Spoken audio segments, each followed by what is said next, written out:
Please, God, for all that's holy. Titles, go. Very lonely individual. Meaty Star-Lord. One more year of support. Right up the nose. A tiny medical background. We all catching the vid. Lots of body parts. Hardcore spoons. No penetration. Anti-Semitic elephant. Superior mayonnaise. And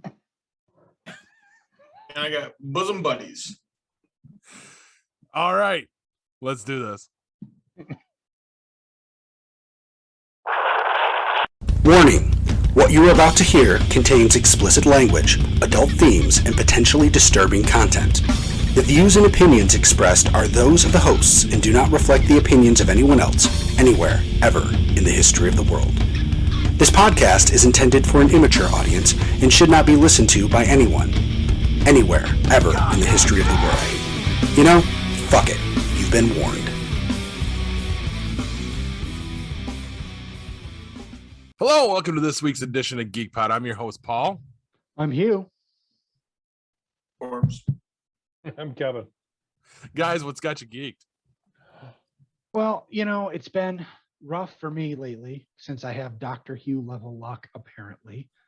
And today's been no better. I don't really have anything that's got me geeked I'm looking forward to at the moment. But Lana does turn 20 today. Yes. It's her birthday, and that means only one more year of child support for me. On her, at least. So that's exciting. It is. I wished her happy birthday first thing this morning before I had a chance to forget. You know, I sent her some money through PayPal the other day. Wanted to give her a couple-day head start so she had time to, because, her whole thing is marijuana, and it's not as easy as going down to the store and buying a case of beer. So she might need a day or two to get whatever she wants for her birthday. Yeah, to acquire it. There's no sense in fighting it. She's a pothead. I accept it. It's fine. She told me she was using some of it or to get some party favors for later, and using some of it, she's going to go to the thrift store and I guess buy herself some clothes. So Nice. I hope she has a good birthday. I hope she has a safe birthday. Happy birthday, Lana. Enjoy. She's not going to listen to this. Don't eat too much. Munchies. You talking about pop brownies? But I mean, as long as she doesn't get the reaction that you get, she's all set. Yeah. Although I will tell you, last week when my knee was keeping me awake at night, I actually considered reaching out to her and having her, because I know she has a vape for it. And I might have a different reaction to that. And I'm like, if this becomes a recurring thing for me, I very well may have to pick one of those up. That's one of those things they recommend for like arthritis and shit like that. Gotcha. Because I'll tell you, that was awful. I mean, I have lots of body parts that don't work right and cause me pain. All right. Usually though, when one of those body parts is acting up, like my back, I can lay down at least, or I can get in a position where it doesn't bother me. It's just doing things, so I have to stay off it or whatever. But this thing with my fucking knee, it didn't matter how I put it. It was just throbbing and screaming at me for a couple days. Corbs, what's got you geeked? Well, it's not so much geek. Paul, I think you've seen it on Facebook. I don't know if anybody else has seen it, but Kelly, my girlfriend, ended up getting COVID over the weekend. She didn't go into work on Monday. She wasn't feeling great. Stuffy nose, stuff like that, sore throat. So she decided just to stay home or whatever. And she decided to take an at-home test which her office has been providing to everybody. And the moment she did the swab or whatever and put it in the testing thing or whatever and put the drop on it or whatever, how it works, it immediately popped positive. So not sure where she got it from. Her secondary job, 4 people tested positive there. And her ex-husband's girlfriend she tested positive, and basically it was the same thing when she did the at-home test that she had, and she immediately did the test and put it in there. It popped positive right away. So not sure where she caught it from. So the bad thing about that was my mom and I were with her all day on Saturday. So we've been monitoring ourselves here just to be on the safe side. Nobody's really showing any symptoms or anything like that. It's been about 3 days. I did call my doctor and ask them how long to wait before being tested myself. They said between 3 to 5 days, as long as you're showing symptoms. So, but we're not showing any symptoms. I'm not. My son's not. My mom's not. So hopefully we kind of dodged that bullet. So, but she hasn't really had too many symptoms either. Like I said, Monday was a little stuffy, kind of just run down a little bit, and then talked to her today. They decided to let her work from home for a little while, or she wanted to work from home for a little while or whatever, and so she was doing that. But when I talked to her about 1 o'clock, she said she was feeling kind of run down, so I just told her to take it easy. So, but I don't know. I haven't talked to her kind of since then, so. Usually when she's like that, I'm like, yeah, just go to sleep it off. But that's the best thing for you when you're not feeling is to sleep, give your body a chance to rest. So, Yep. Definitely, especially with that. Yeah. So hopefully she's feeling okay. So I'll text her or whatnot, and probably I would text her in the morning, see how she's doing and stuff like that. So Nice. But that's it for me. Just kind of concerned about her and how she's feeling and whatnot. So, Well, coming from a group that's all been through it so far, the rest of us, get well, speedy recovery, Kelly. It's no fun. I'm just saying from watching it, everyone else, boys have gotten it, so they actually know like what the shit is. Yeah, no fun. So we go from happy birthday, Lana, yay, to oh, get better, Kelly. right.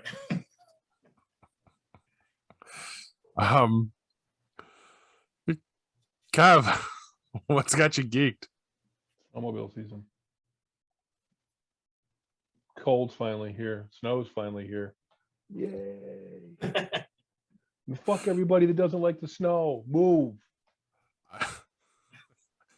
I will come back to that, Kev. We're gonna have a discussion a little later about what I think about the fucking ice and snow. I don't care. I don't care. I live here. You because will it is care. snow. And I mean, you choose to live up where there's more snow too. So Fuck yeah. yeah. Keep it up there. Right. You can have it all. Wah. It's all yours. I'm in a sharing mood. So I guess it's my turn to go. I'm geeked that, for one, everything seems to be working for the moment. Why'd you say it? Because it's gonna happen. Every time Why'd there's a you say lull, it? Why did you have to say it? every time there is a lull in the conversation, I'm just like but what's got me geeked is, I don't know if you guys can tell, Kevin, I need you to look at your camera for just a moment. We have brand new merchandise. There are now Geek Pod fitted hats. These are both the same hat that Kevin and I are wearing. He just, as he says, quote, he wears it as like an adult, and I do what I do. I'm going to take mine off and put it up to the camera so you can get a better look, if it'll stay. Kind of.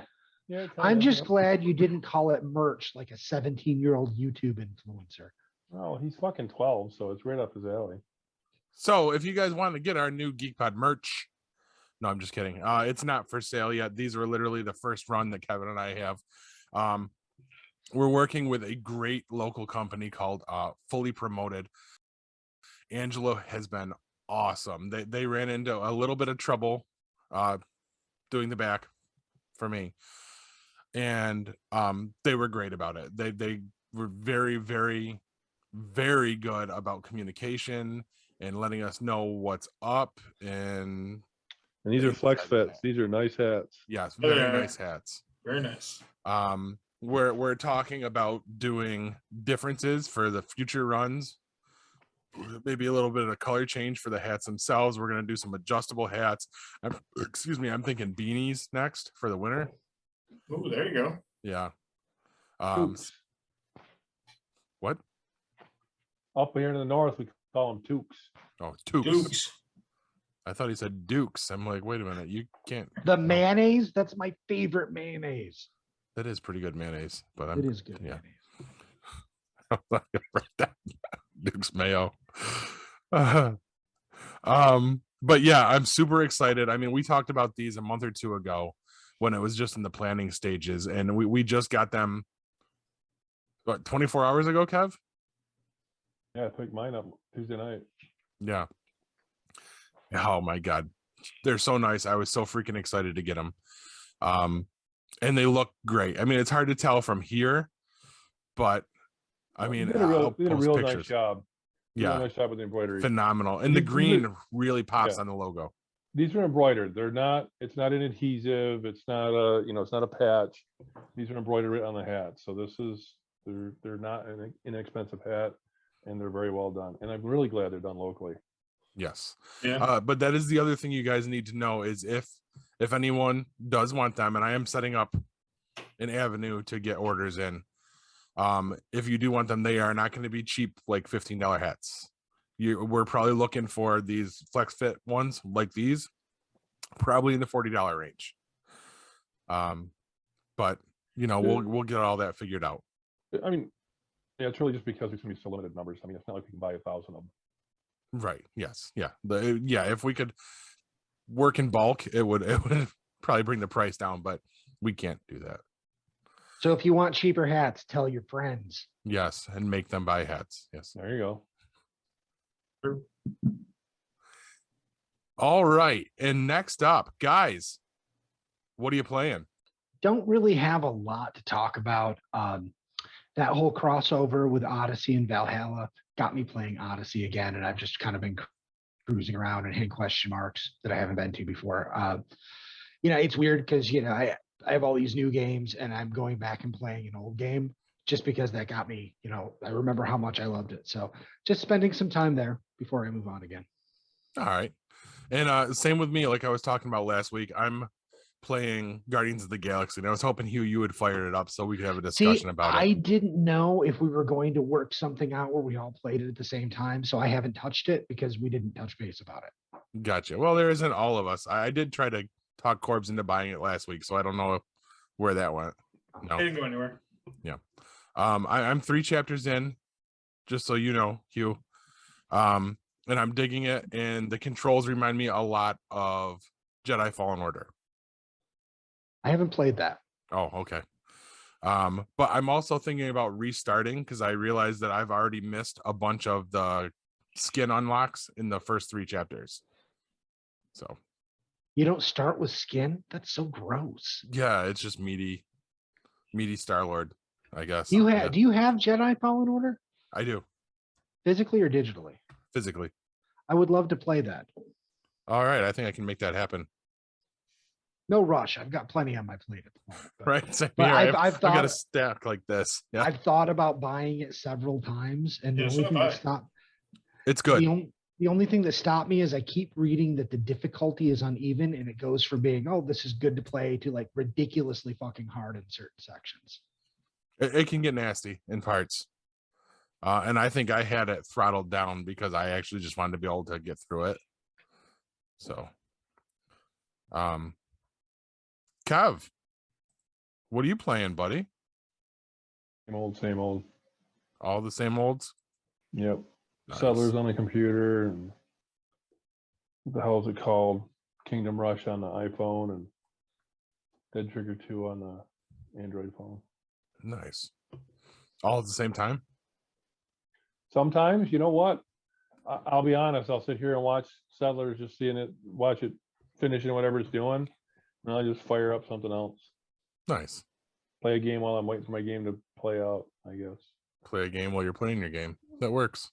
These are my kind of games. I don't really have to spend a lot of brain power on them. Right. Corbs, so we know you're not playing Guardians of the Galaxy. You still getting your spoons, or? Nope. I got my spoons. I got my 11,000 spoons. I actually got them the next morning. 11,000. 11,000 spoons. I need some spoons. We keep losing spoons. That's weird. So do That's I. creepy. No, it's not. I have a 10-year-old, so I'll find them under the couch or something. Down the register vent, something like that. So I did get my spoons. I'm still playing that Family Island. I'm not obviously not playing it as hardcore as I was to get the spoons because I had to get it within a certain amount of time. So, I mean, I think I beat the time by like a week and a half or something like that. So, I mean, I did play it pretty hardcore for about 10 days to get to level 20. So, Yeah. But yeah, I got my spoons the next after last week, whenever, right at the day after the show. So that morning I got up to level 20 and then I went in and signed into the cooking game, my cooking craze. And it was like, oh, you got your spoons, 11,200. I was like, yes. Got your hardcore spoons. Perfect. I do. And I haven't used any of them yet either. So So it was so worth it. it was so worth it. I got all those spoons and I haven't even touched them yet. So Are spoons like, I don't know. they're like cash. You can buy Got it. like Yep. power-ups for them with them instead of like Got it. using, because you do for everything you serve in the game you get money, and you can use that money to upgrade your equipment and upgrade the food to get more money coming in. But the spoons get you the power-ups, like you can instant cook things and you can have a server. You can double the price, you can double the money coming in for everything. Stuff like there's one of them where you can click on it, nothing burns, you can just let it sit in the pan. Nice. So yeah, so it's like I said, I've been playing the game for a while, so it's kind of fun. It's it's something to do. Usually, like maybe on my lunch, I'll jump in and play for a little while, or after work, just kind of waiting and whatnot to have dinner or whatever. I'll jump in and play or whatever. So, but it's just Collect your spoons while you're waiting to have dinner. Even better. Yeah. So, but that's it. Nothing else really. I mean, I haven't gotten on and played on the PS4 at all. So Nice. Well, it sounds like it's time for Kev's tabletop review.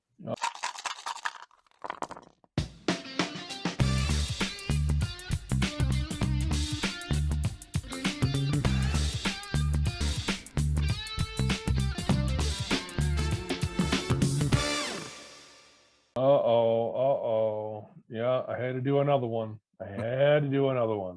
There's just so many on Board Game Geek. So this is another Witcher themed board game called The Witcher Old World. This is actually a 2022 game. This just came out. Nice. Yeah, it was on was this a Kickstarter? Where the hell did they do this one? They did this one on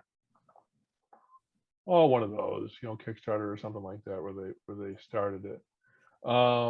There's reviews in a couple different languages, so it's definitely an international thing. Nice. See, I'll read you the synopsis. Set years before the saga of Geralt of Rivia, The Witcher Old World explores a time when monsters roam the continent in greater numbers, creating a constant peril that required the attention of expertly trained monster slayers known as Witchers.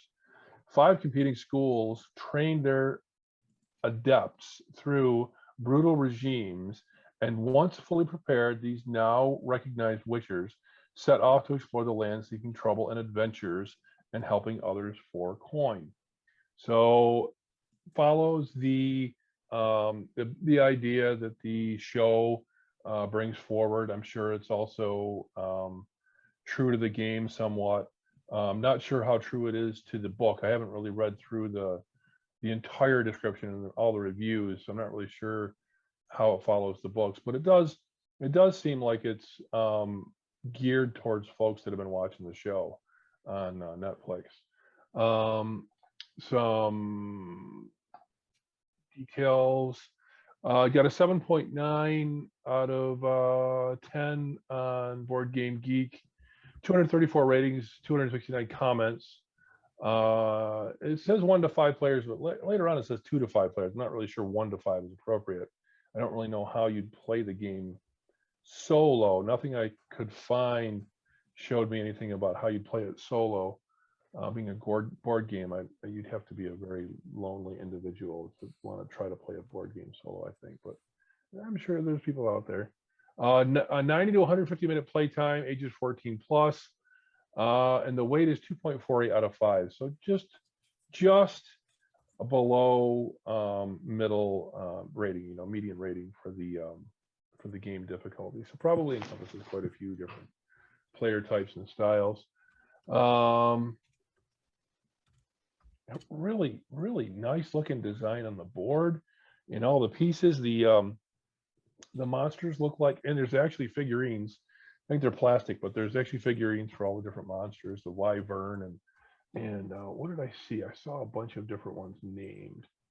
Boy, there was some really neat ones too. Let me see if I can find them real quick. Player cards that have skills, combat, defense, alchemy, and speed. So you have different levels for each character as you play through. You have different characters, different Witcher characters you play, none of which look like Geralt. So I don't know if that's good or bad. There's a Leshen, there's a Fiend, a Werewolf, Arcaspor, I believe is how you pronounce that, Foglet, Bargheist, Striga, Griffin, there's a Witcher, a Bruxa, Wyvern, which really looks like a dragon. I didn't realize wyverns look like dragons. I really thought they were something else. And so really cool figurines they have, and they show some that are painted up. So folks are taking the plain figurines and painting them, which is always cool. I love it when people do that. Really adds some interest to the game. But the play looks, very, very true to the world. And it looks like you could, with some friends that are familiar with at least the show, it looks like you could have your own little tabletop version of The Witcher and probably have quite a bit of fun with it. Nice. I have got to get on board with this show and all that. Yeah. So, Kev, I have a request. Yeah. For a board game review for maybe next week if you have the time. Yeah, I know I've never done this before. Okay. What do you got? I would like to learn more about a game called Final Girl. It just went into season 2 for its Kickstarter, so the season 1 must already be out. But it's a single player board game, which ties into what you were just talking about. And I saw it on Facebook, and I was interested in learning more about it. So, yeah, I'll look into it. I'll see if I'll try to find some reviews on it too. I try to watch reviews on all these, and if any of the reviews reveal anything, very, very interesting, I try to bring that out to you guys in the show. But literally, the reviews over and over again, they said the same thing. It's for this one, for example, it's it really plays to the Netflix show. So nice. Yeah, so I'll do that. I'll hopefully find some video reviews. Those are always fun. Thank you. That's it. I gotta tell you, if you're gonna look at a board game, look for video reviews, because some of these folks, they really take the time to show you exactly what you can expect on gameplay, and they'll show you different levels of gameplay too. So that's always fun. You can vary it yourself to make it fit whoever you're playing with. Awesome. I'm just saying we've got to do another game night at some point soon. That was a good time. Just not with Corbs right now. No, right. Yeah. It don't matter. We're all gonna get it. The more you're exposed, the better your immunities will be. But see, Kev, you say that, and I was talking to my mom, and Dr. Fauci basically said that at some point every person will catch COVID. It's not if, it's when you're going to catch it. Mm-hmm. So yeah, that's always been the case, but they didn't want to come out and say it when it was so bad. You don't want to say it to the public. If you actually dug into CDC website or any of these other, one of the ones that I follow all the time, and I'm not going to find it right off the top of my head. Oh crap! I'm sorry. Let me just see if I can tell you who this is. It's a university website, Harvard Med. So I like to read a lot of stuff that they have because they break stuff down. You know, being a teaching college and being a very, very forward sharing college, they provide a lot of information on things. So they go in a little bit deeper when they explain things. I have a little tiny medical background, so I actually understand enough so that I can get through some of the terminology, and then I know where to go to figure out the rest of it. But it's a coronavirus. The cold is a coronavirus. The influenza is a coronavirus. Right. The one thing these things do is survive. The human body is a phenomenal petri dish. If a virus gets into the human body, it's going to mutate. It's going to try to live. It's going to change, and it's going to adapt, and it's going to go on and travel from person to person. That's the way it's always been. That's the way it's always going to be. Right. So from day one, they knew that everybody was going to, get touched by this. Is why they pushed the vaccine so hard. Try to train the body to defend against this. That's because that's your only defense. There's no cure. There's no vaccine that just says, oh no, here's a force field. I can't, you can't penetrate my force field. It's all about training the human body to figure out how to fight these things off. And they're very careful about saying some of this stuff because people don't understand this. They don't, as you well know, they get freaked out by this. They don't want to think, oh my God, I'm going to get this. I'm going to die. Because you want to know what the worst enemy is when you get sick? This thing right up here. The more you believe you're going to be sick, the more you think that you can't breathe and that you can't get through this, the worse it's going to be for you. Right. So your mind is your best defense against anything. It really is. I mean, they say that your injury or your sickness or your flu or whatever, oh, it's in your head. You're not really sick. It is and it isn't. If you allow yourself to succumb, you're done. But if you keep up the good fight, if you understand, if you believe that your body is an incredible thing that's designed to fight these sorts of things off, and then all we're doing is we're introducing a little bit of the virus to kind of teach it how to do that. Right. It's like, oh, okay. Well, now what do I got to do in case I get sick? I need to know what I need to do to prepare. Make sure I don't pass it on, make sure I rest correctly, eat correctly, hydrate correctly, etc. Right. So sorry, that's all right. No, it's funny, and I have a perfect example of what you're talking about, where it's the mind over matter thing. My father is a huge hypochondriac. Okay. And he's one of those that always, like, no matter what it is, he's gonna get it. He's got it, blah blah blah. So when we were getting the vaccines and he was hearing the horror stories about everybody getting adverse side effects, on our way to take him to get his second dose, I started spouting off this bullshit about, oh, they've adjusted the vaccine, so now they're not doing the, like, you won't get the side effects anymore. You might just get a sore arm, blah blah blah. The whole way to fucking the fairgrounds, I was spouting this shit off, and guess what? All he got was a sore arm. He believed you. I don't know if it's a testament to my ability to lie, or it's just okay, that's what we're gonna go with. And see, the funny you say that, because my mom, same thing. Like, she, before I went down there, she was reading all the side effects. Now, like, the moment they put the needle in her arm, she's like, oh, I got a headache. I don't feel good. I'm like, Mom, seriously, I mean, it's not even been 15 minutes. Now, the caveat to that is she actually got sick from the second dose. Yeah. Like everybody, like you do. Yeah. Right. But I mean, it was almost, for her, it was almost instantaneous. So it was, like you said, a little bit of mind over matter. She knew that it was coming. And the moment they put the needle in her arm, she's like, I don't feel good. She was done. Yep. Yeah. So it's really just, the mind, boy, this is one of my favorite topics. I can just go on and on and on about this. The stories about people that, can control their heartbeat and can change their physical appearance because they've delved into, the parts of their mind that the vast majority of us never have any kind of control over.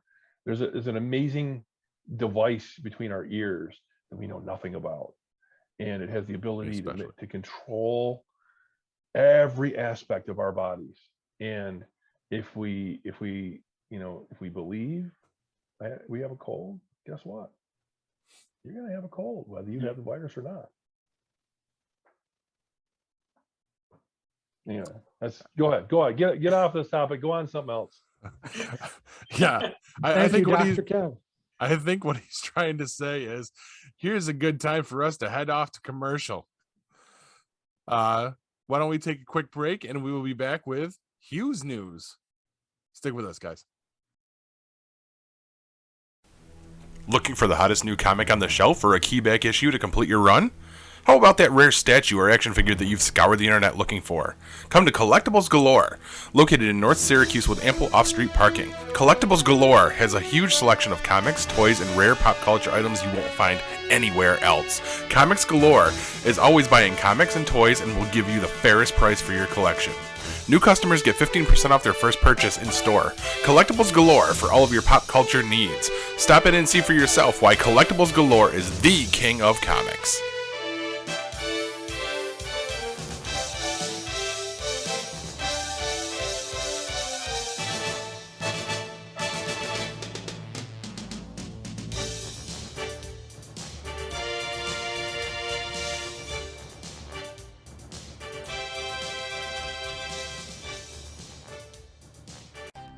Fourth annual Sci-Fi Horror Fest is coming with an all-new location, new guests, and all the same fun, charm, and camaraderie that you've come to know and love. Sci-Fi Horror Fest has a new home for 2022 at the Vernon Downs Casino and Hotel in Vernon, New York. Sci-Fi Horror Fest will be held on August 26th and 27th. Sci-Fi Horror Fest is a family-friendly event featuring fun activities, vendors, and a media area with an eclectic group of podcast personalities. Exciting celebrity guest appearances will be announced soon. For more information and to purchase tickets, go to www.sci-fi-horrorfest.com. Sci-Fi Horror Fest is currently looking for volunteers. This is your chance to be a part of the fun. Please note, details of the event are subject to change due to any lasting issues due to COVID-19.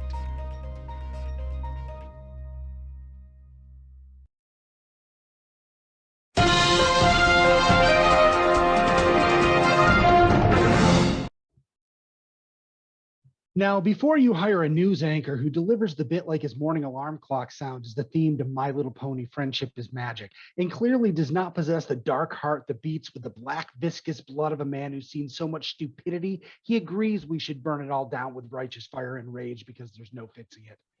Here's the news. First up, less Full House. America's dad, Bob Saget, passed away this week in a hotel room in Florida. It's tough to make a joke about this considering how many people love the man. He had never seemed perturbed by being the second choice in the America's Dad competition and taking the #1 spot only when we found out the last guy drugged and raped women. When by any means necessary. I think he would have appreciated that.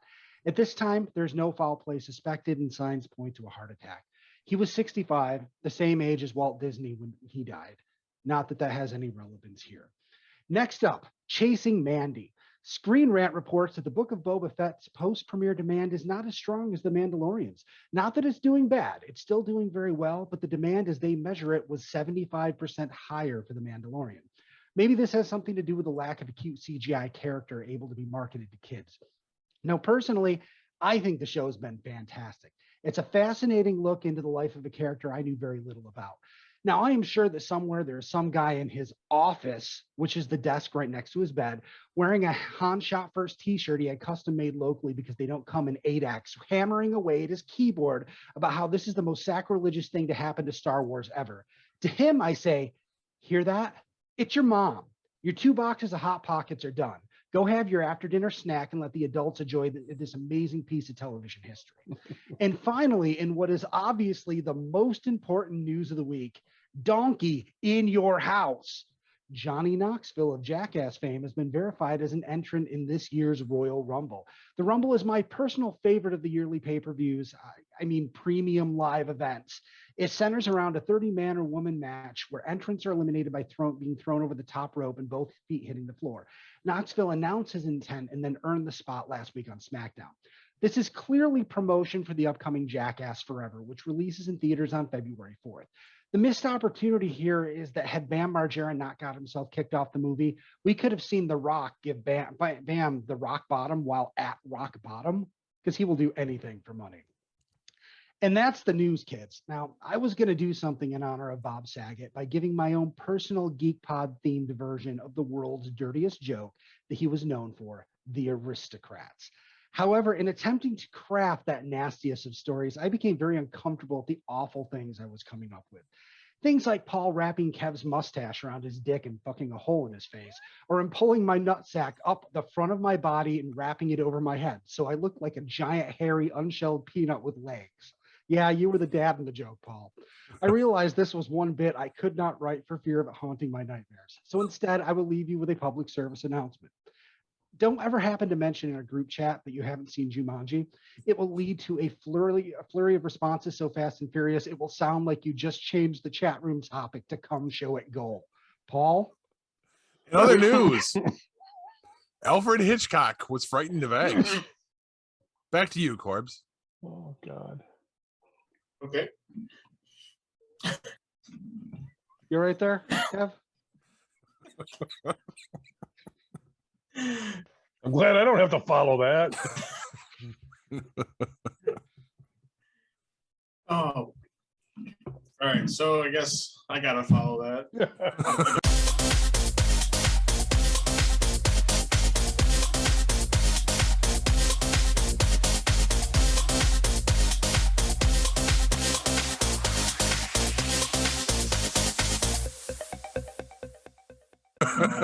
You poor fucker. Right. What do I say? I don't know. All right. I guess I'll do the movie. I guess. Movie review. Woohoo! Huzzah! So, the movie I'm going to do this week is it's a Tom Hanks classic. You're doing Castaway? You doing Up? Wait a He's minute. doing No, Big. Come on. Oh, Big. That's the one I was Hey, thinking of. Big's a good movie. Bosom Buddies? That's the TV show. You didn't say it was. Fuck, never mind. The whole segment's called a fucking movie review. All right. So the movie I decided to do this week is The Burbs. Forrest? Again, starring Tom Hanks, Bruce Dern, Carrie Fisher. Released in 1989. Directed by Joe Dante. And it is a man in the peace of in a savage land, suburbia. When secretive new neighbors move in next door, suburbanite Ray Peterson and his friends let their paranoia get the best of them as they start to suspect the newcomers of evil doings in commerce in the investigation. But it is hardly how Ray, who much differs than the beer drinking, reading his newspaper, and watching the ball game on the tube, expects to spend his vacation. So, I mean, it's a decent movie. I mean, it's funny. There's some pretty good lines in it. I know, Kev, once we were talking about that stuff. I think the best part of the whole movie is when him and Rick Dukeman are sitting in the basement and Ray is chanting. And he's like, he got his hands in his ears and he's saying something, and and Rick Dukeman, his guy's name is Ray, is saying, "Ray, you're chanting, Ray." And he's like, "Ray, you're chanting. Satan is good. Satan is our pal." So I find it's pretty funny. So I don't know. I like the movie. It's not one of those movies that I will sit and watch. I will watch certain parts of the movie. But I mean, I'm sure it's not on Tom Hanks's top 10 list. I mean, I think we need the last time I saw it. Well, it's on Stars right now. So Perfect. I've never seen it all the way through. Really? Yeah. Yeah, But I've seen it a couple of times. Again, other actors in it too. Corey Feldman. Feldman's in it. Yep. So he plays one of the neighbors and stuff like that. It's pretty funny. Some of the stuff. Rick Dukeman, he's a comedian. Some of his stuff is pretty funny. He's like a practice fall type of guy. Mm-hmm. Stuff. Bruce Dern plays a Vietnam veteran who's kind of like paranoid and whatnot. So, But like I said, it's a decent movie. I've never seen it because there's no murders or superheroes in it. Wait, hold on. This is where he tries to tell us there's a superhero. All in right, it. no. Wait, no. Unless Henry Gibson played Howard the Duck. I don't know. The Duck. Do we have to? I thought the group chat explained the difference between actors and the characters they play pretty well. Do you still need a primer on that?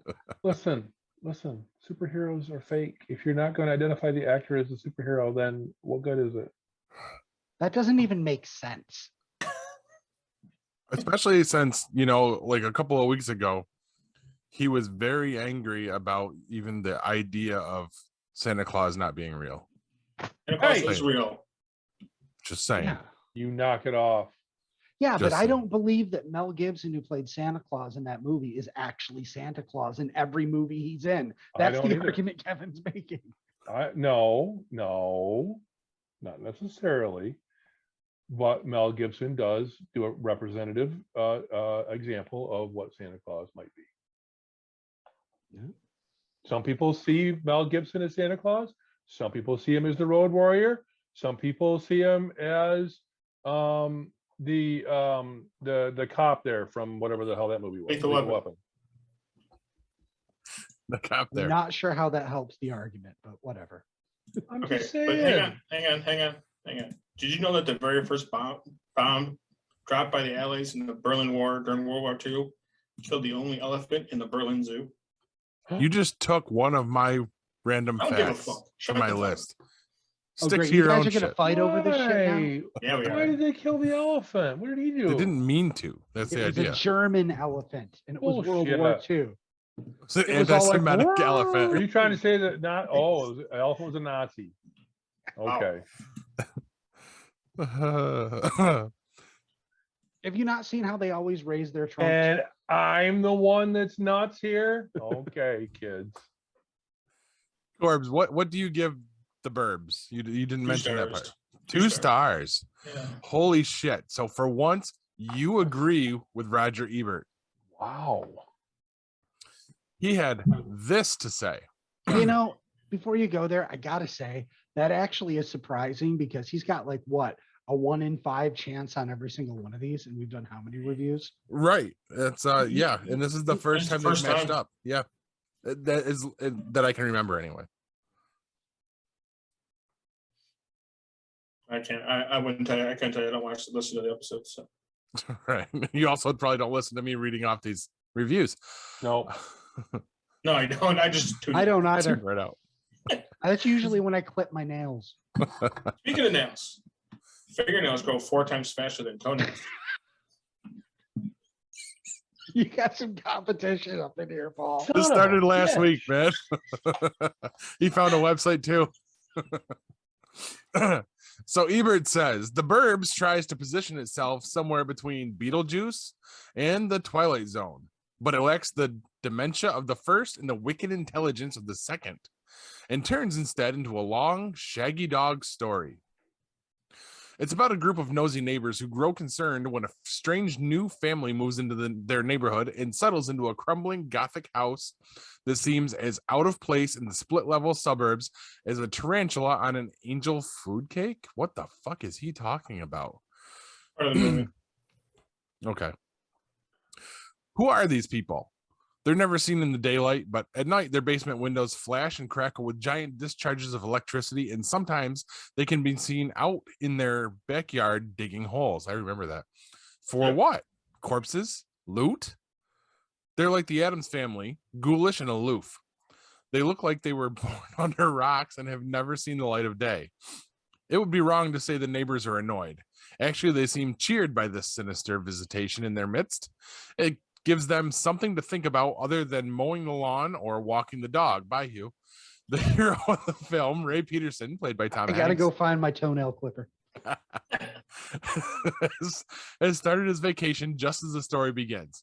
Instead of going fishing, he elects to stay home and spy on the neighbors, as one does.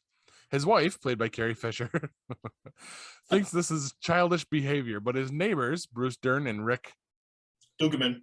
Thank you. Are overgrown boys who entertain enthusiastically into the Enterprise. Meanwhile, the film provides lots of little vignettes of suburban life, involving such staples as the neighbor who allows his dog to poop on other people's lawns,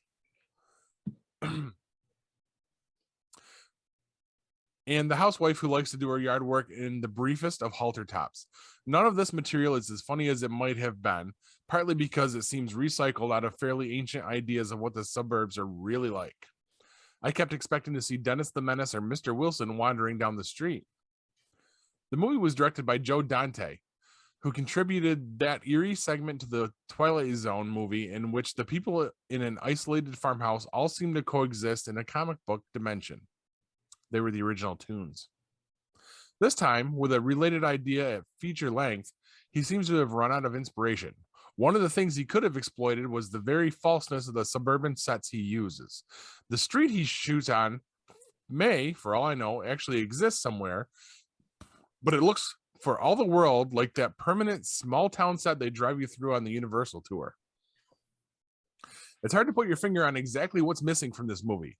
The actors do what they can with the material and the special effects are ambitious, but somehow the film fails to rouse itself into any real conviction. It's cut and dried. We anticipate the major events in the story and we're right. And when the explanation for the strange family's behavior finally arrives, it's not much of a surprise.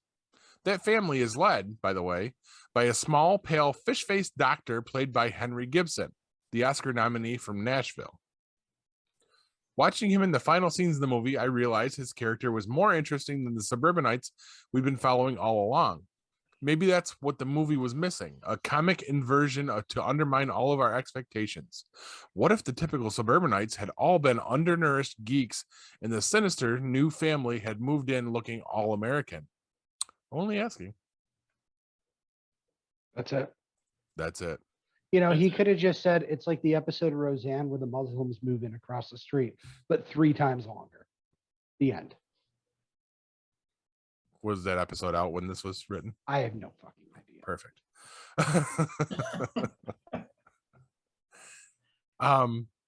So Corbs, I've got to ask you because, like I said, I've never seen it. What is the payoff in this movie with the family? Apparently, well, not apparently, they killed the people who owned the house before them, and they were burning them in the furnace, and then they were burying them in the backyard. As one does. As I'm sure your neighbors do, Paul. I mean, we're not going to go into my neighbors. Nope. I would assume that's why you put the pool in too, so you could hide the bodies underneath. So when they dug it up, you put the bodies underneath. They poured the concrete on it. You got me figured out. So. From what I hear, you definitely shouldn't go into your neighbors because that just causes problems. Yeah, that's all sorts of problems. It's not not a good idea. But it is fun to put up an LED fucking security light that shines right into their fucking bedroom window and really pisses them off.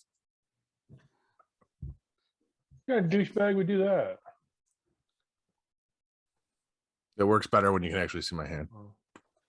Is that the neighbor that night we were over at your house? Holy shit! For a second there, you look just like a Nazi elephant. You just have to make the noise. Bomb that fucker. Kitty. Oh, Riley, you're famous. Peppa All right. Cat. All right, what this has gone so far off the rails. Let's cut to break and we will come back with a WTF file for you guys. All right. Stick with us, guys. Looking for the hottest new comic on the shelf or a keyback issue to complete your run? How about that rare statue or action figure that you've scoured the internet looking for? Come to Collectibles Galore, located in North Syracuse with ample off-street parking. Collectibles Galore has a huge selection of comics, toys, and rare pop culture items you won't find anywhere else. Comics Galore is always buying comics and toys and will give you the fairest price for your collection. New customers get 15% off their first purchase in store. Collectibles Galore for all of your pop culture needs. Stop in and see for yourself why Collectibles Galore is the king of comics.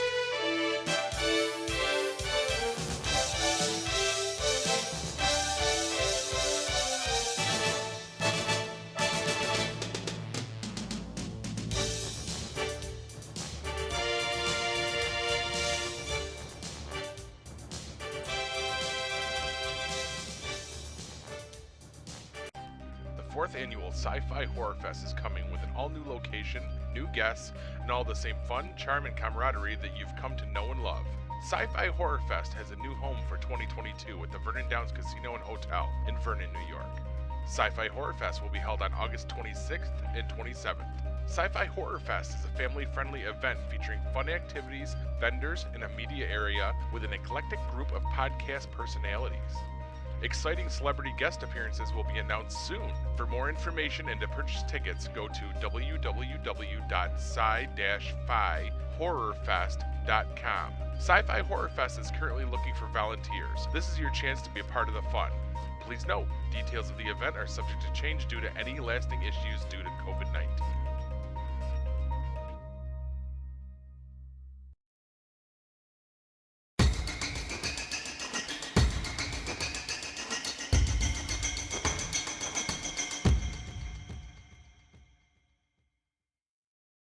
And we are back. So guys, I'm gonna just jump right into it. We're gonna do this WTF for you guys right now. Ready? Sure. Mhm. Ka-chow. Okay, so this happened the other day. I had a little incident, and I don't want to say too much of it before I get started into it. So let's just move it right along. All right. I've got a video for you guys. I'm scared. All right, you ready? Let's play a little game of whack fuck. Whack. Fuck. Fuck.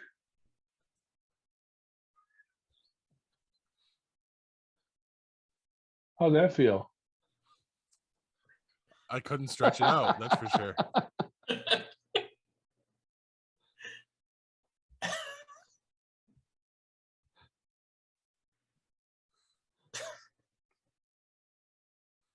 Wow. Oh. Where did you come up with whack fuck? It is a TikTok thing. Oh, okay. When I was letting people watch this beforehand, they were like, this is a whack fuck video. So I basically have it ready to post to our TikTok after this. So yeah, I busted my ass. I had a huge box in my hand that I was supposed to be returned for Amazon, and I hit that fucking top step and I went flying, as you guys saw. And there were some wounds. I've got pictures here for you. You're not This going to is the show next us one. your ass, are you? It's not my ass. It was my hip and my wrist, my lower back, and my elbow. Ow. And then yeah, it was a good time. And then I alluded to this for Kevin. And then and finally, just because you asked, Hugh, butt crack. Holy. Oh my god. So yeah. Do you even have an ass? No. I say this is from one guy who has no ass to apparently another. I love the fact that Kevin's just done. I am never coming back to this room again. I'm gonna have fucking nightmares tonight. So yeah, that was good times. I really did a number on that. So I gotta ask this question. Please do. Is that box on the front steps? No, I did eventually come back and clean it all up. But when you see me walk away in that video, I went into the garage and I kept trying to stretch everything out.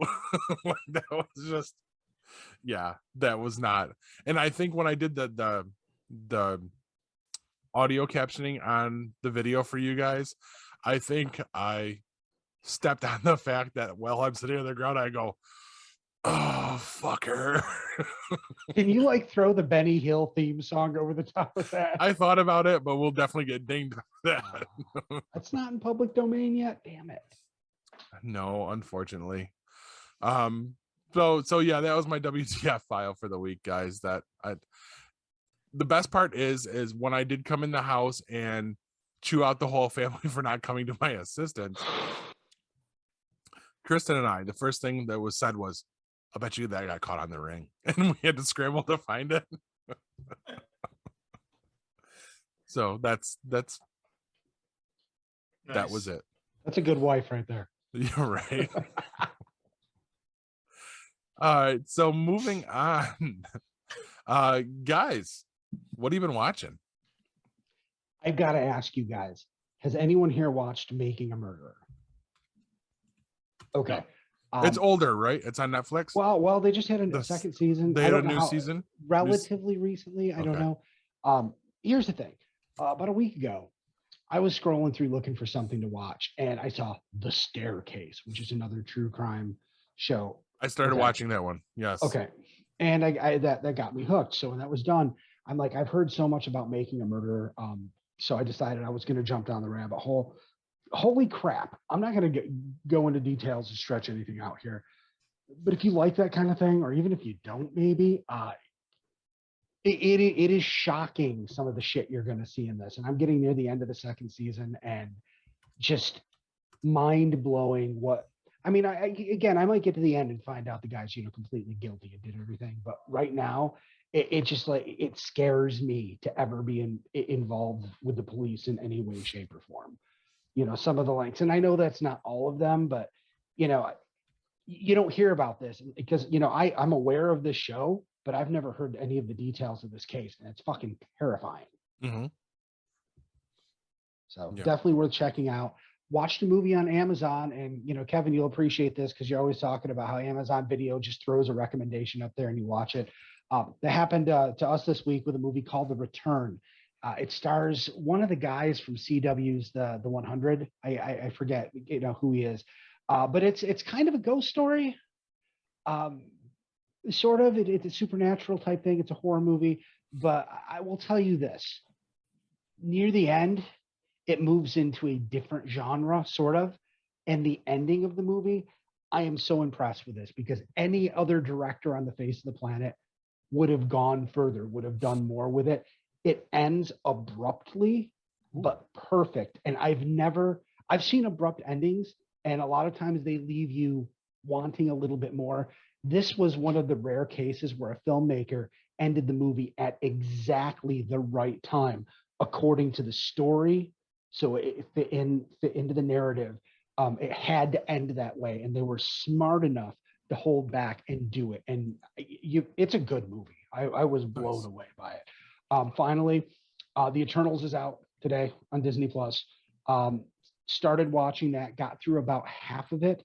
After having to wake my wife up 4 times because she was snoring on the couch, I decided that, we needed to stop and finish it tomorrow. So far, it's good. It's not your typical Marvel movie, but I don't think it's boring. It's just not what people might expect. It's dense. There are a lot of main characters, and that makes it rough. Yeah. You can't fall. That's why you can't fall asleep and miss a little bit of this because she falls asleep on the couch all the fucking time. But I'm like, man, this is not a movie that you can fall asleep and I wake you up, when I hear you snoring. You're going to be lost. Right. Completely. I did enjoy it when it was out. Like I saw it when it was in theaters. I enjoyed it then, but it's kind of a hard road because there's a lot going on. And like you said, there's way too many moving pieces. Yeah. But I think I talked about it when it came out. And once the twist hits, it's a good fucking twist. I didn't see it. I think I might be at that twist. So, Okay. Because there definitely was a twist we just saw. It was about halfway through the movie. And that's what I realized. I heard her snore. I'm like, fuck, we need to stop. And I need to start over tomorrow. Because if she doesn't see that, she's going to be really confused. Right. Yeah. Because it changes everything. Oh, yeah. Yeah. All right. Kev. You were done, right, Hugh? Because you said finally. Yeah. Okay. You want to talk to us about your pick? Well, I put 2 on: The Witcher season 2 and the Book of Boba Fett. I guess the one thing about The Witcher was that we got to the end of season 1. I didn't even realize it. I wasn't really paying attention to what episode we were on. And then all of a sudden my wife goes, "Oh, this is season 2, episode 1." I was like, that's how they left. That's how they left season 1. That was the last episode. If you haven't seen season 1, then the only thing you need to know about how they ended it was, I think you said before something about how the timelines differed. We were actually Yes. watching The Witcher in an older timeline, and what was happening from the very minute the movie started was the current timeline. And the girl that we're following is the princess of, she's the granddaughter of the current sitting queen of this one city. Things happen, whatever, she ends up on the run, and the whole thing is that the Witcher is trying to find this girl. So the timelines keep coming, closer and closer and closer together. And in the first couple of episodes, it really doesn't make any difference that the timelines aren't the same. It doesn't. There's no way to know, and it doesn't matter. But it's pretty cool when you realize what's going on, and then they show you how the timelines merge, and it's pretty neat, actually. I mean, it becomes very obvious very quickly what's going on, and then the rest of the story that's going on throughout, and it's very interesting to see what that is going to do or have to do with the rest of the story. I'm being vague on purpose. Thank you. But no, it's definitely worth watching. I went into it not knowing anything about the books or the video game. Like I said, first time through, I couldn't really find the reason to watch it. But we stuck with it the second time, and we're really happy. Both my wife and I were both into it. We both like the characters. The development of our Witcher, Geralt. They call him Geralt. I always want to pronounce it Geralt, but whatever. The development of that character and of what a Witcher really is very interesting. It's very interesting. And we're at the point in season 2 where we're starting to learn even more about what a Witcher is. And I think that's, and I think it's very interesting. I actually read some bad reviews about what they didn't like about how this is progressing and how they're actually doing the story. I don't agree with them. I like how it is, and I understand the audience this is targeted for. So I like it. It's a good time. I have a feeling that if they end this, and in this next season, it's gonna be one of those ones where I'm like, oh, that sucks. Now I feel like I'm missing out on watching my friends go have fun in the snow. Which is exactly how I feel about Cowboy Bebop. One season and done. Oh, I don't think you have to worry about Witcher getting canceled. I hope not. Witcher's huge. I mean, it was #1 trending on Netflix for like a week or two when season 2 started. It's huge. Good. I mean, they're doing spin-offs. So no kidding. Cool. Nice. Yeah, they have a spin-off that's going to go back in the past about how the Witchers were created. It's already filmed. Actually, at the end, there's an after credit scene at the end of the last episode of season 2, which is really a trailer for that. Nice. Neat. Yeah. And what did you think? So you clearly are past like the first few episodes of season 2. Did you see the Beauty and the Beast episode? I called it the Beauty and the Beast. Wasn't that great? It really was. I mean, and you knew something was off, and you really didn't know because you don't know what the Witcher knew something that we didn't know, and he was kind of inferring. We told a little bit of a couple stories about his old, friend, and he really did not want to be there. And it's very interesting how a Witcher understands and accepts their environment. They know right away when something's off. Yeah. So it was, and that comes through. It comes through, and you feel it too. And I think that's the cool part about the show is that you feel what the Witcher feels. They're doing a good job with that. They're doing a really good job. I think that's the best repurposing of a fairy tale I've ever seen in a television episode, and that happens a lot more than you think, especially in genre television. They're always doing that. Yeah, this is just me. I didn't really see that as Beauty and the Beast until you said it. I knew exactly what you meant the second you said it. Now that I think about it, that's exactly what it was. It was very, kind of heart-wrenching. And especially when you realize everything that happened around it. Not just, there's some obvious stuff, but then it's like, oh, you mean everybody? Yeah. It's like, that's too bad. But anyway, okay, so The Witcher's good. Definitely see The Witcher. Very happy with it. If you like sci-fi, if you like fantasy, I think it's a great show. And if you're not watching it, and if you're looking for something to watch, and I can't say enough, turn the damn subtitles on. It will help. It will help with the language. It will help with the names. It's good because there's some mumbling and there's some stuff said in the background.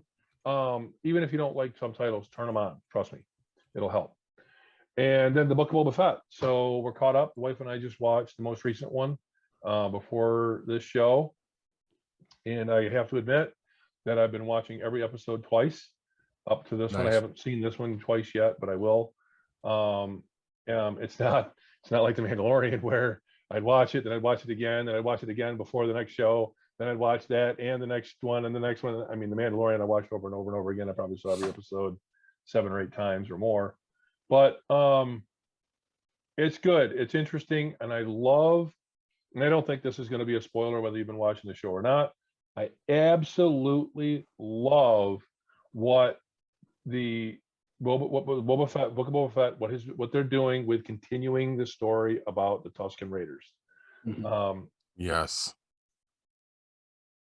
In 1978, we thought the Tuscan Raiders were just a bunch of people, Savages. That were savages. That were just, we didn't really think anything of them other than the fact that they, took a beating on Luke's speeder and they knocked Luke out and they were going to, destroy R2 and tore off C-3PO's arm. Yeah, and Obi. Well, that happened when he fell. You're right. Back off the ledge. But I mean, and Obi-Wan had to scare him away, and that was it. That was the end of it. That's all we saw. That's it. Never saw him again until Mandalorian. We saw his interaction. And we're like, these aren't savages. They're natives. They're the indigenous people. They are the indigenous people, and they have a rich history. Yep. And I'm just like, I'm just fascinated.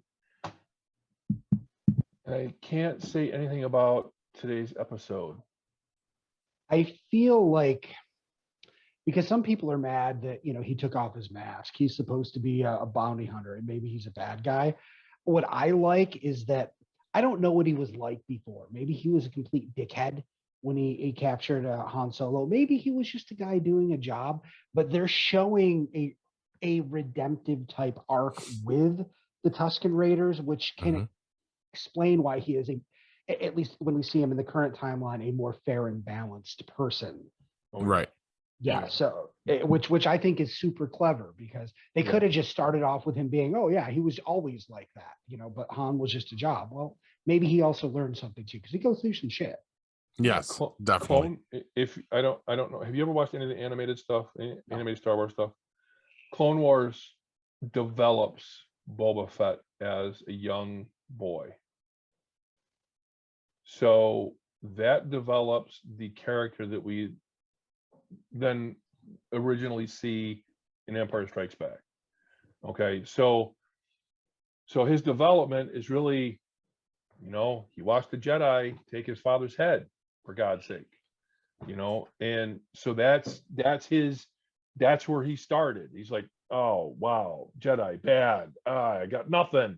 Oh, wait a minute, I got a ship. What am I going to do with it? Well, he falls in with the wrong people. The only way he can make a living is to be a badass, and he turns into a pretty good badass, in all honesty. Not good or bad. You can say, one of my things I've always had with Boba Fett is he's not a Mandalorian, never was, never claimed to be.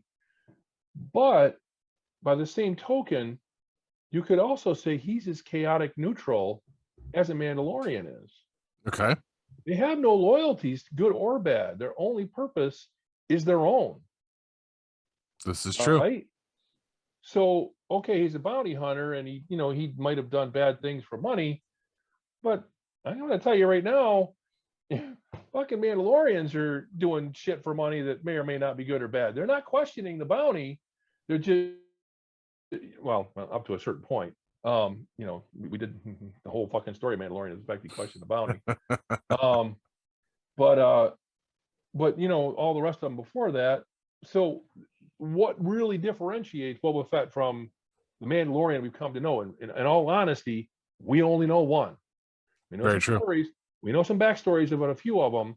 We kind of know if you watch the animated stories, a little bit about a young female Mandalorian, and you heard a little bit about Boba Fett. You saw some of what happened on their planet, but you don't really know a Mandalorian until you start to follow the story of the Mandalorian. So really, there probably isn't a lot of differences between who Boba Fett became and who our Mandalorian started out as. My opinion. Oh, let me add this too. There's a show I didn't put in the rundown that I'm also watching the latest season of, and that is The Expanse. I love that show. The Expanse. I don't know. I loved that. And then when the new season started last year, I think maybe it was season 5. First episode, for some reason, I had trouble getting into it. I intend on going back and finishing it, but I don't know what happened because I watched the first 3 rabidly, or first 4, I'm not sure. And then, I don't know, it was like everybody was gone and separated, and then they came back and there was only like 2 of them on the ship, if you remember when that was. And it's, I don't know, it lost me there. There's a very deep, very, very deep storylines. I haven't read the books. I intend to. As I understand it, the books are phenomenal. The depth of the science is not to be underrated, and everybody raves about the science behind this show. It is very, very true to what would actually happen if human beings went into outer space. You can tell that just from the social structure. That's exactly what we'd be like in outer space. Of course. But anyway, that's it. That's all I got. Perfect. Well, we covered mine too, because that's what I had was the Book of Boba Fett. But I have finally started to catch up on Fear the Walking Dead, and everything you guys have said is 100% correct. I didn't mean to turn you on it. You didn't have to. Like they did that. I just finished the episode where we catch back up with June and Dory Sr. And I have to say that's the best one of what I've watched so far, and that's not saying a lot. It's just all Victor is literally a comic book supervillain, and all he does is chew scenery now. It's bad news. Like I wanted that baby to get taken away. Like all I can say is how the mighty have fallen, because like we discussed many times, that was the best Walking Dead show, and now it's almost comical how bad it's become. It's the showrunners. They picked the wrong people. Those guys are the wrong people. Well, you say that, but they've done good seasons.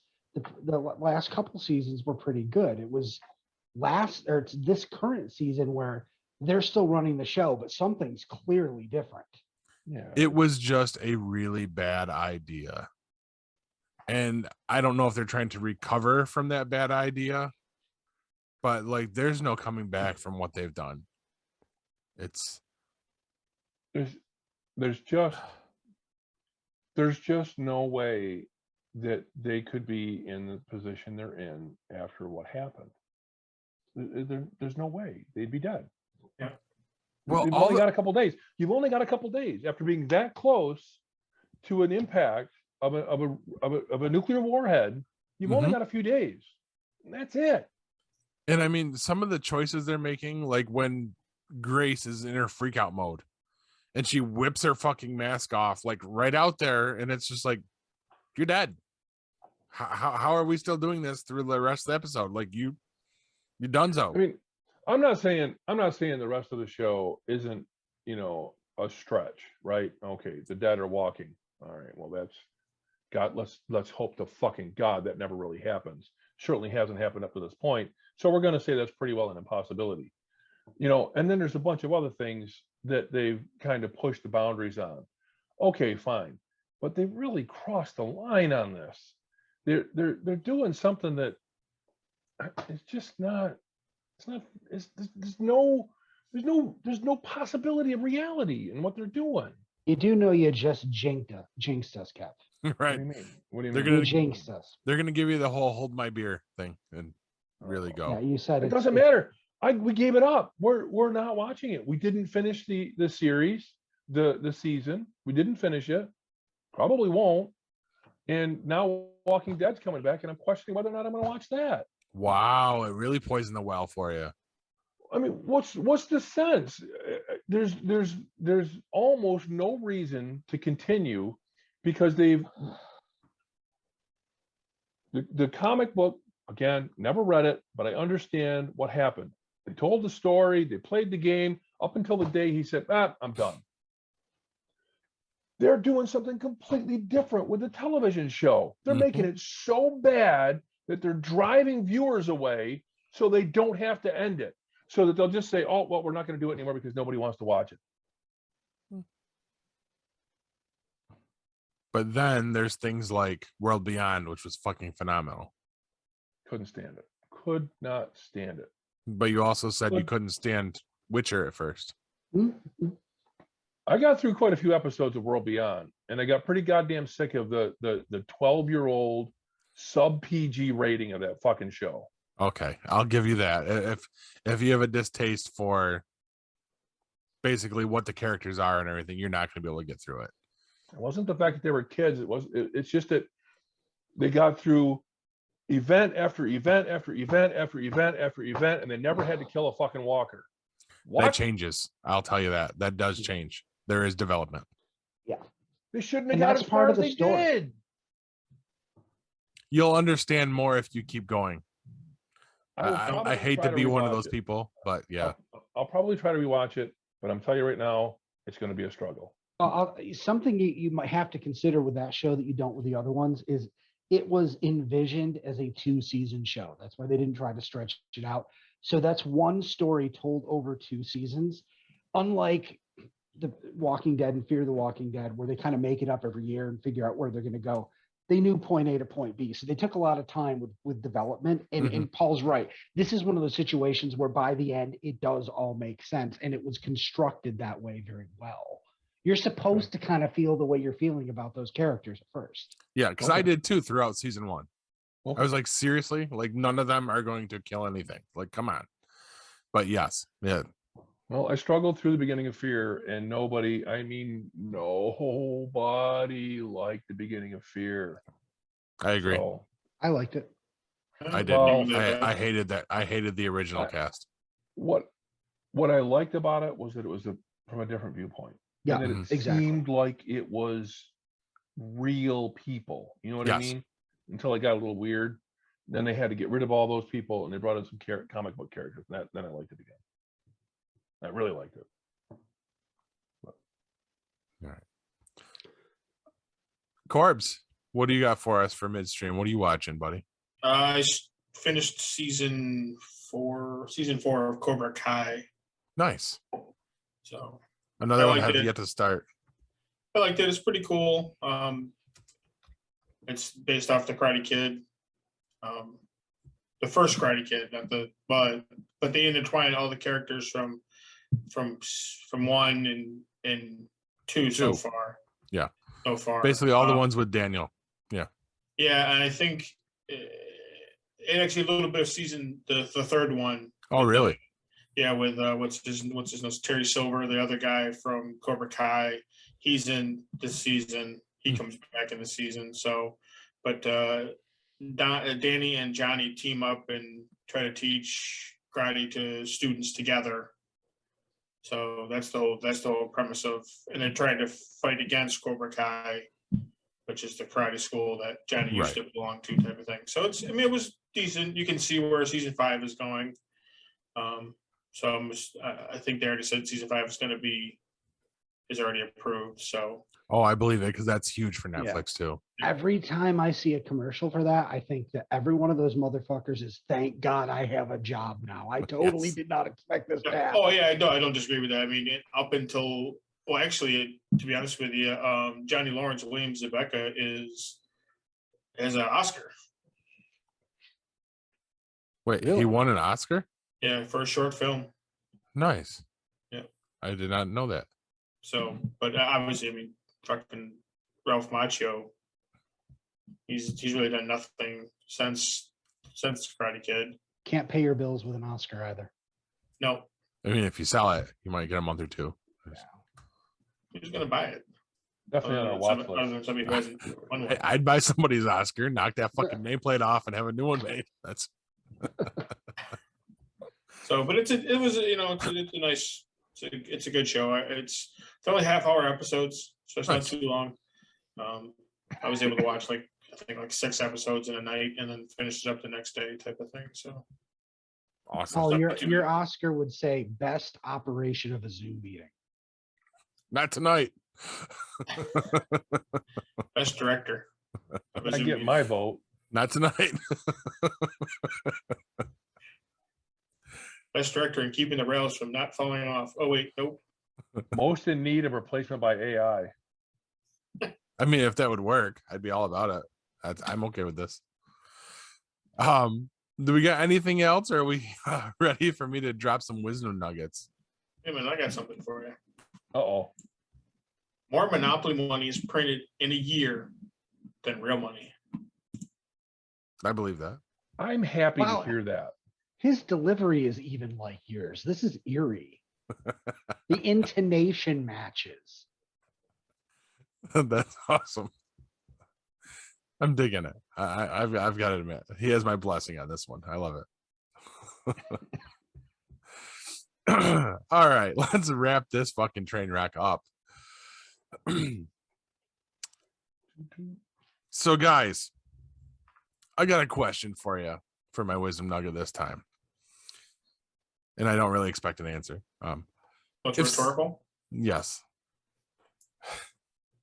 If Cinderella's glass slipper was a perfect fit, how'd the fucker fall off in the first place?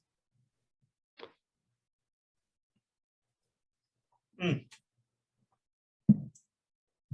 was full of something. Probably, at least afterwards. Well, I mean, I've had shoes that were a perfect fit and I didn't have to wear them until they fell apart.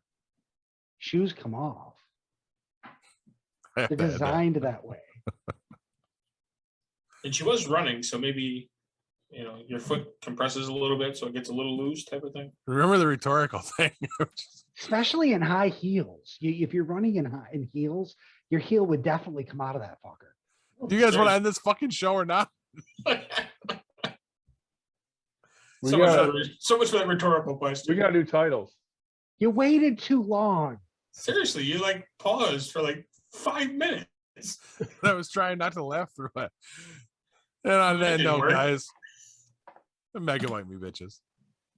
This has been a GeekPod Network production.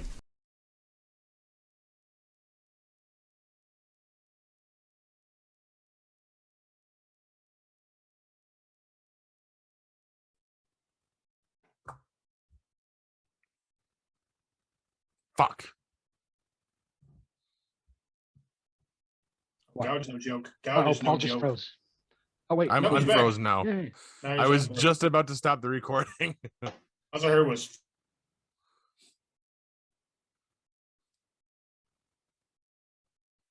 Fucker.